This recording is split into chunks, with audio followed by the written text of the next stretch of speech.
Hey everyone, welcome back to our third video in this series. It is the top 50 games, or my top 50 games on the Nintendo Switch. I have over 200 games on the Nintendo Switch, and I was asked to pick what are my favorites. So I decided I'm going to do my top 50. And again, these are my top 50. Your list may be different. If it is, feel free to let me know in the comments below. If you enjoy the video, make sure you hit the thumbs up. All right, now let's talk about, we're on our third video. We've been going 10 at a time, working our way down from 50 down to number 1. And that means that we are on number 30 right now. And number 30 on my list is $15. It is a little indie title, and it's probably the most indie title that you can ever have. And that would be Stardew Valley. Stardew Valley is basically, the developer made this all by themselves. I was reading Jason Schreier's book Blood, Sweat, and Pixels. There's a chapter all about Stardew Valley on it, and the guy made it all by himself. It took him a really long time, and then he finally got a publisher, and they published it, and it's everywhere now. But Stardew Valley is basically his homage to the Harvest Moon games, and he basically wanted another Harvest Moon game, and so he decided to make it himself. It took him a really long time, but Stardew Valley is very cool. Just to give you an idea of how the game works, you are this guy who works like in an office, and your uncle or grandfather or somebody passes away, and they leave you their farm. You go to the farm, and you've got to clear the land, plant the crops, harvest the crops, meet the townspeople, go in, build buildings, and it's got this cool 16-bit art style that I just adore. And basically, this is the kind of game where you can completely get lost in. Every time that you play through, it's going to be very different, because every decision you make changes what the world is like. I was going to record footage for this video, and then I was like, well, okay. I started making Stardew Valley stuff, and I started getting sucked into it. And I was like, no, okay.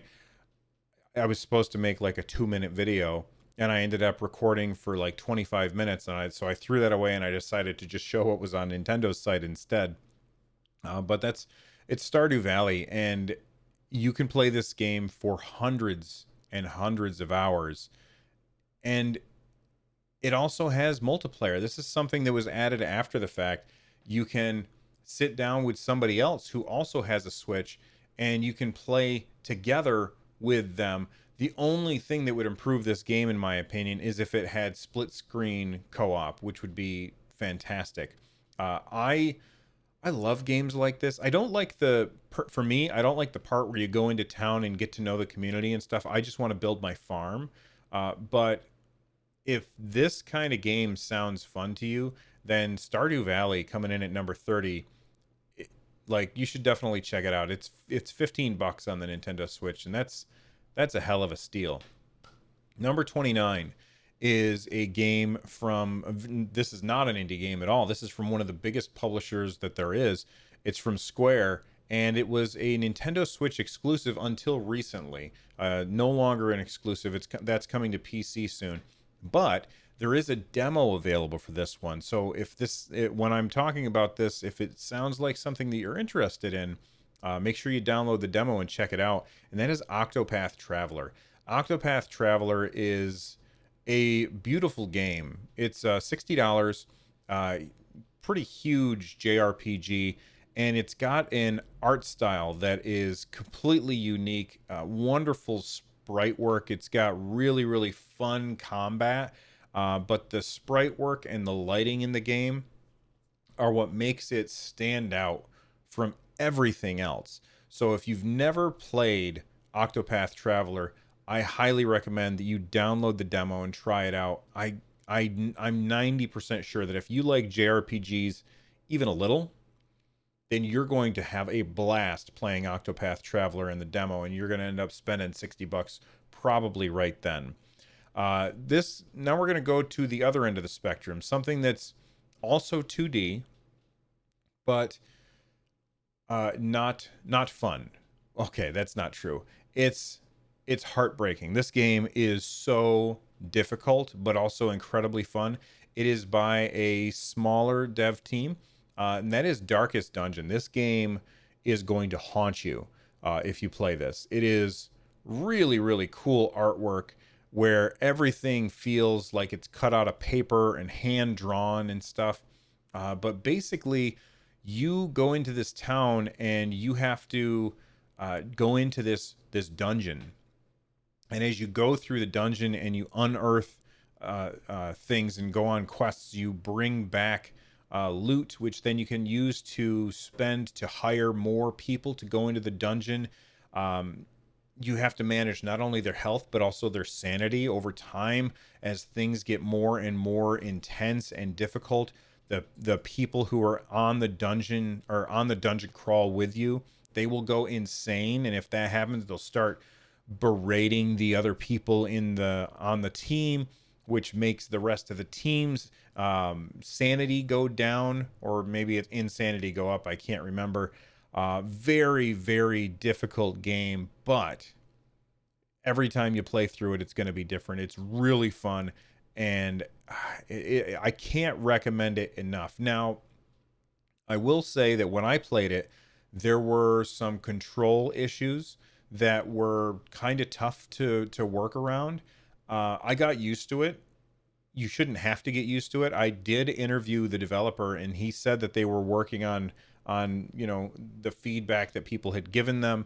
I would highly recommend that you pick up Darkest Dungeon. It's $24.99 on the Nintendo Switch and is an incredibly fun time that goes on that you can play for. God, I can't even imagine how long you could play it for. I didn't even come close to finishing it just because it's so huge and really, really difficult. All right. A strategy game. Let's talk about a strategy game. That would be Valkyria Chronicles. This is a beautiful cel-shaded game where everything looks like it is not cel-shaded. What's the word I'm looking for? Almost like watercolors. Everything looks like it is painted with watercolors, and it is just a gorgeous game. It came out on the 360 and PC and probably PlayStation as well, like forever ago. But because of the art style that they chose to go with, it's just gorgeous today. It still holds up. They did a great job on this. And if you've not played it, think Fire Emblem. Think oh God, what's another strategy game? Think XCOM, like that style of game set in this other planet that is a lot like Earth, but not quite Earth, if that makes any sense. And it's kind of World War One-esque, but not quite World War One at the same time. You've got all these different so you've got like soldiers and grenadiers and snipers and tanks, and there's kind of a rock paper scissors thing going on where this class is good against this class, which is good against this class, and it kind of loops around. But you have to position your allies in the right spot, and then as you put them in the right spot, or as first you zoom out and look at the map, and then you zoom in, and you're basically playing in third person over the shoulder. And so this screenshot that I'm looking at right here, it's not like a shooter. Like, it doesn't play like a shooter, but it controls like a shooter. I don't know if that makes sense, but it's a fantastic game. There's also Valkyria Chronicles 4 on the Nintendo Switch. I recommend Valkyria Chronicles 1, not because of some story concept, because I think that the four games are all very not interconnected. I just felt like that this was a more fun version, and it's only $20. So make sure that you pick up Valkyria Chronicles 4 on the Nintendo Switch. And again, I've lost count where I am here. So we got 1, 2, 3, 4, 5, 6, 7. This is number 27 on our list. Now, number 26 is a game that if you don't have very much patience, you're not going to want to play this game. But it has an aesthetic, and it imparts a feeling of dread while you're playing it, and it's this two-dimensional, not a roguelike, not a, it's like a reverse Metroidvania. And when I say reverse Metroidvania, I want you to think of, in a Metroidvania, you go through the game and you get more powerful. With a reverse Metroidvania, every single time you kill a boss, all of the enemies in the game get powered up. They become more powerful, not you. You don't become more powerful. You always stay the same. One hit kills you every single time. You're always killed in one hit, and you only have 3 lives to complete everything. Now, the video that I'm showing here, you can see that there's 2 players. I played it with 2 players. My son and I tried. I would not recommend playing it with 2 players because I felt like it would have been great if one of us could have used the Pro controller and the other person could have used the Joy-Cons or something. But it forced me to play one of them on, like, one of us was on one Joy-Con and the other was on the other Joy-Con, which sounds fine, except it plays like a twin stick shooter, like a side-scrolling twin stick shooter.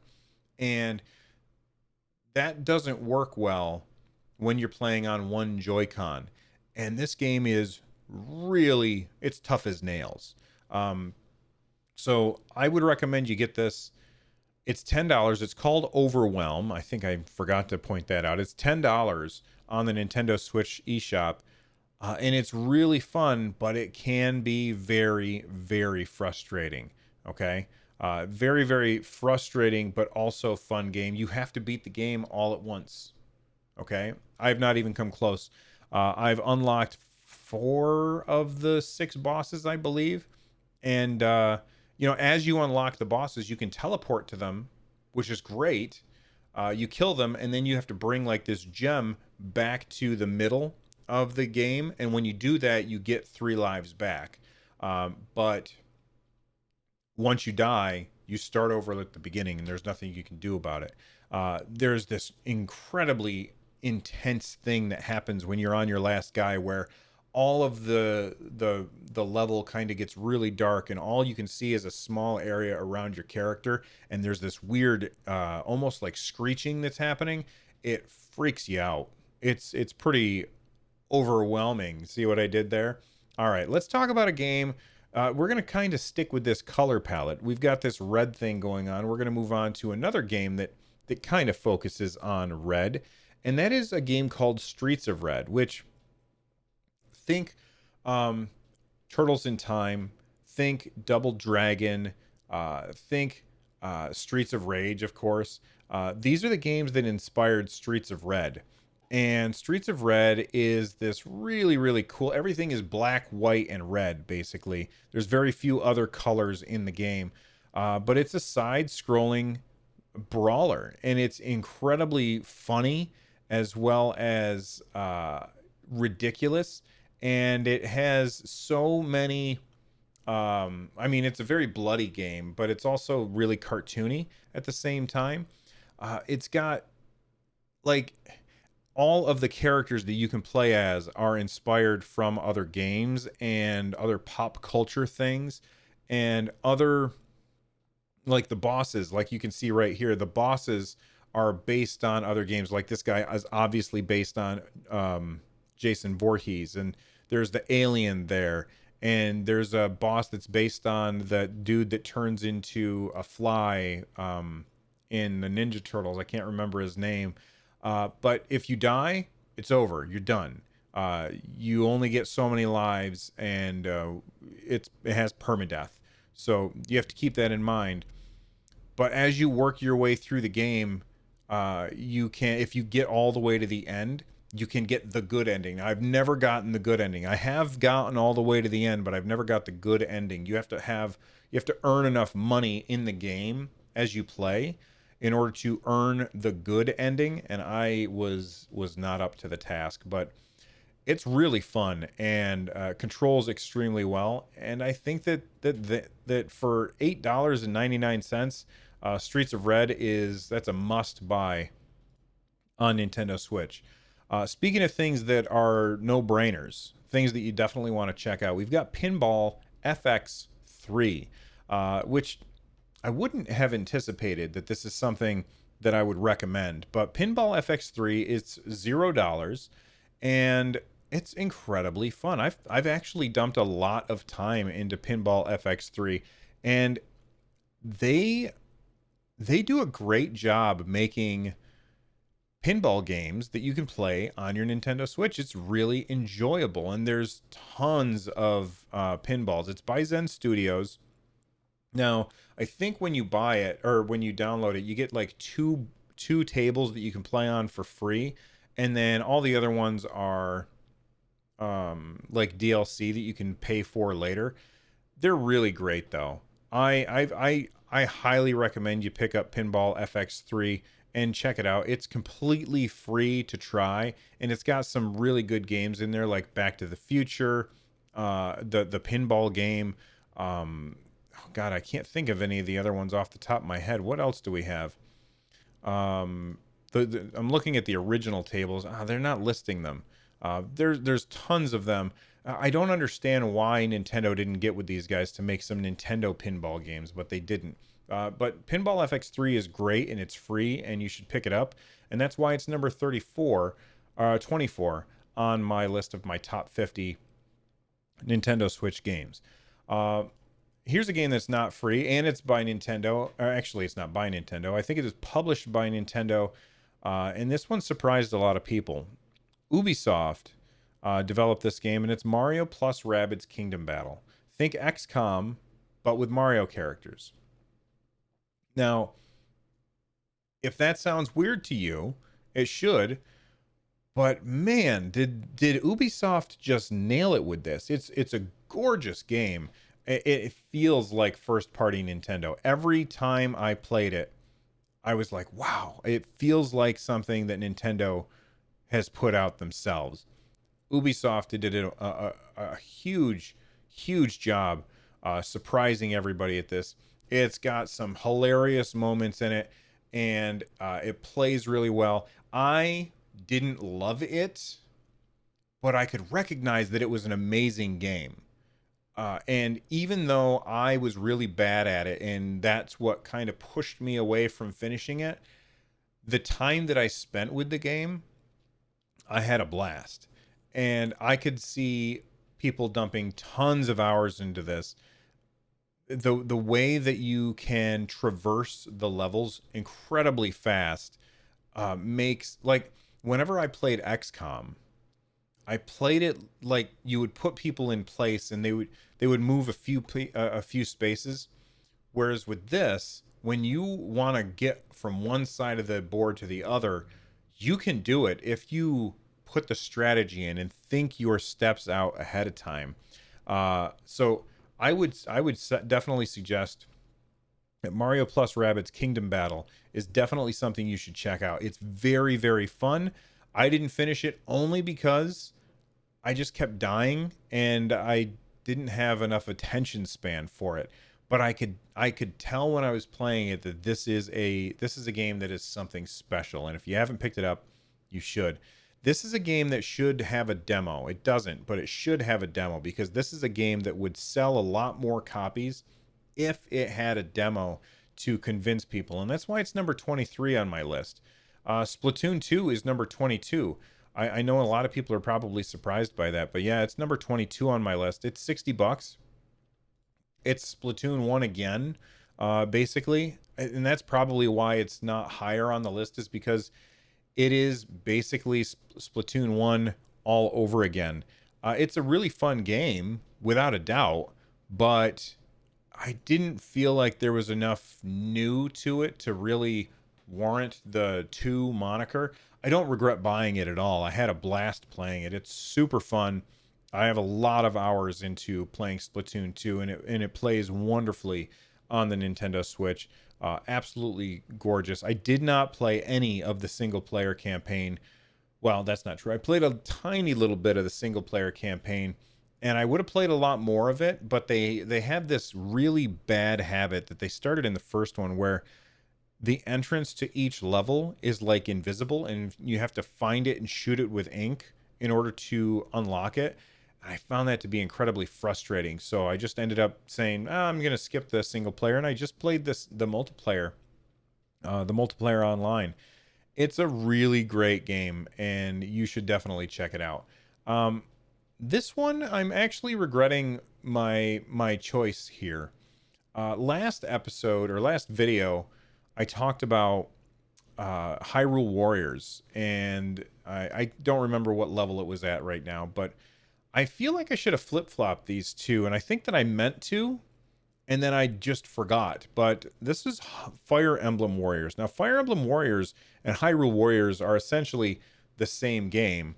A slightly different story and different characters, but it's basically the same thing.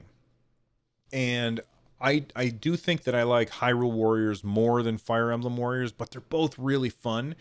Neither of them play like their base game. Like, these play like Warriors games. They do not play like Fire Emblem. They do not play like Zelda.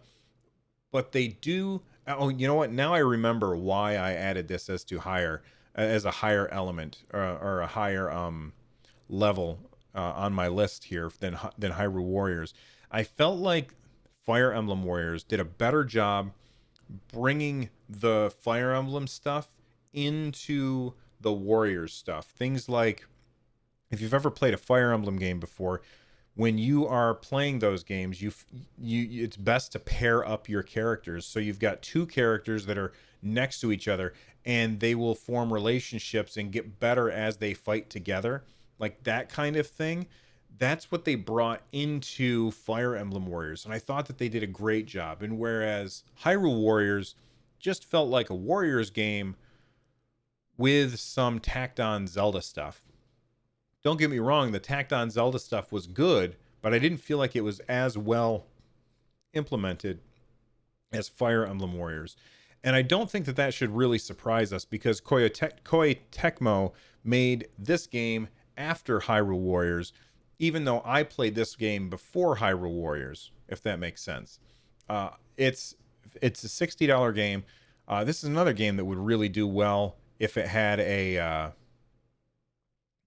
demo on the eShop, but it doesn't. I really like the Warriors games, and I'm looking forward to seeing other games that come in this genre. And I love how Koei Tecmo is bringing they do a Warriors game, and they bring in some other property and somehow find a way to marry the two in a way that I didn't expect to work and make it work. It's really fun, and I really need to get back to this and play it again. Although this game, I've run into problems where I play so far, and then I get distracted by some other shiny thing, and when I come back, I can't remember how to play, so I have to start over. And I've actually started over in Fire Emblem Warriors a couple of times, and that's probably the only reason that I haven't finished it yet, because I keep starting over, because I come back and I'm like, I don't remember what to do. It's a very confusing genre of game. It's hard to wrap your head around, especially if you're new to it like I am. But I had a lot of fun with it, and that's why it is number 21 on my top 50 list. And that's it for this week's, for this video's list. Make sure that you subscribe and like, because we're going to have another video coming up soon where I talk about numbers 20 through 19. And we're just going to keep on going with these. All right. I'll see you guys next time. Thanks for watching. Bye-bye.